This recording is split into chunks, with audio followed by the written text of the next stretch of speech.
que je vous conseille. Vous le rappelez sans doute, dans les années 70, Spaggiari avait vidé les coffres-forts d'une agence niçoise de la Société Générale sans haine ni violence, avant de disparaître avec le magot en Amérique du Sud. De cet épisode, il semble que les banques aient retenu la leçon. Quoi de mieux qu'un casse sans haine ni violence, et surtout sans tapage. Finance rime avec silence, vous l'aviez remarqué.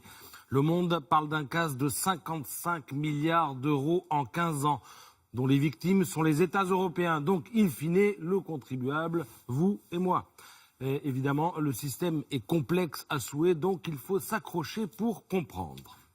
Le Monde raconte qu'une bande de traders, de banques et d'avocats a exploité une faille de la loi. Le principe, on s'échange de gros volumes d'actions au moment précis où le dividende est versé aux actionnaires afin de brouiller l'identité des véritables bénéficiaires de ces actions. Ensuite, on réclame à l'État le remboursement des taxes sur les dividendes, comme peuvent le faire légalement certains investisseurs étrangers grâce à des conventions fiscales favorables. Dans le cas qui nous occupe, les dividendes n'avaient en réalité jamais été payés et parfois le même dividende a fait l'objet de 10 remboursements.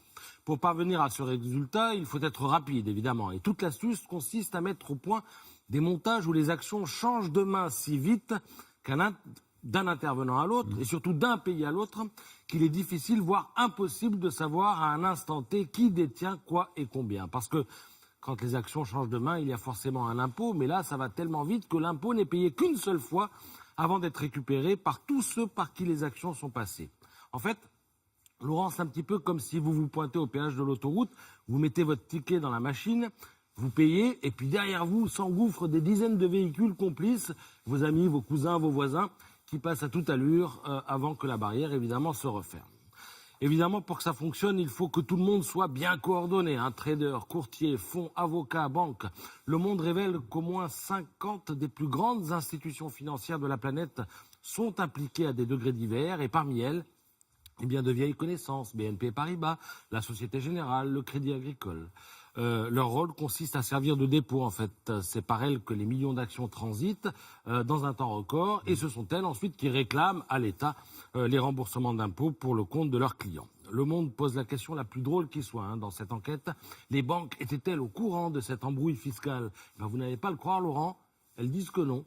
Alors, me dis-je, ça s'est passé, comment dit-on déjà à l'insu de leur plein gré. C'est ça.